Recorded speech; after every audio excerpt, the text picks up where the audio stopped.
Après beaucoup de promesses et un peu de retard, Alfa Romeo nous fait enfin essayer sa Giulia, une voiture qui est censée être une alternative aux berlines premium établies que sont une Mercedes classe C ou une BMW série 3.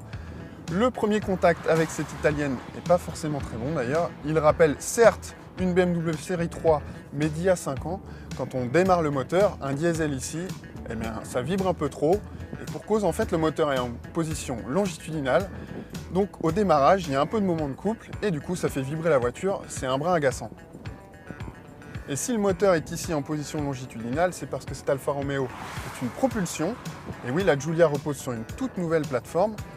Alfa Romeo n'avait pas fait de propulsion depuis l'Alfa 75, la dernière produite est sortie des usines en 1992.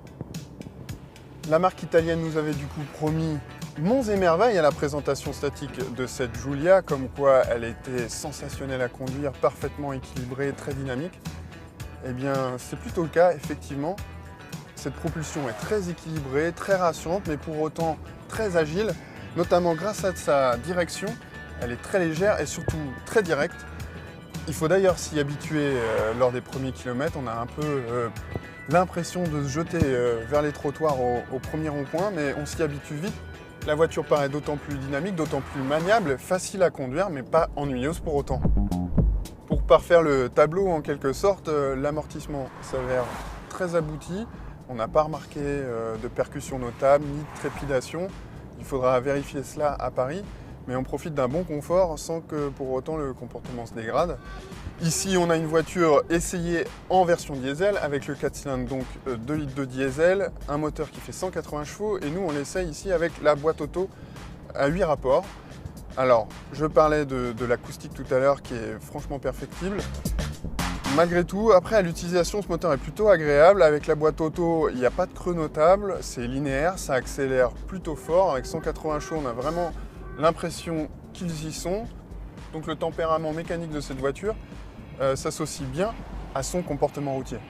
Tout ça pour vous dire qu'on passe un bon moment au volant de cette nouvelle Giulia. Et pour ne rien gâcher, le décor est fort sympathique ma foi.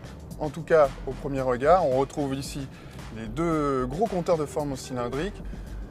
Un décor moderne, un dessin plutôt épuré, il n'y a pas trop de boutons partout, on s'y retrouve assez facilement et l'ergonomie, ma foi, conviendra à la plupart des gabarits.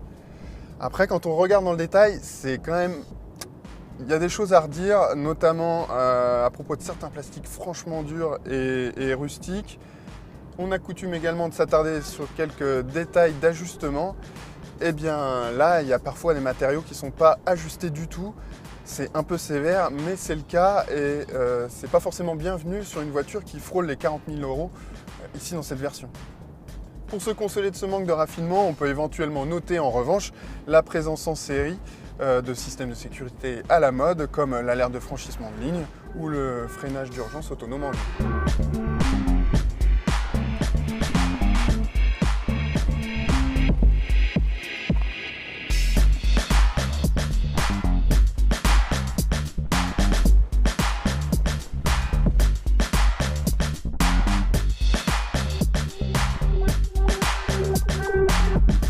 Pour cette Giulia 2 litres de diesel avec sa boîte automatique, il faudra compter au minimum 41 200 €. La preuve supplémentaire que cette Alfa s'attaque frontalement aux berlines premium allemandes.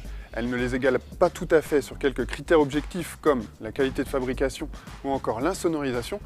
Il n'empêche que cette Giulia reste une berline avec un fort tempérament et sympathique à conduire. D'ailleurs, je crois que je vais y retourner. Allez, salut!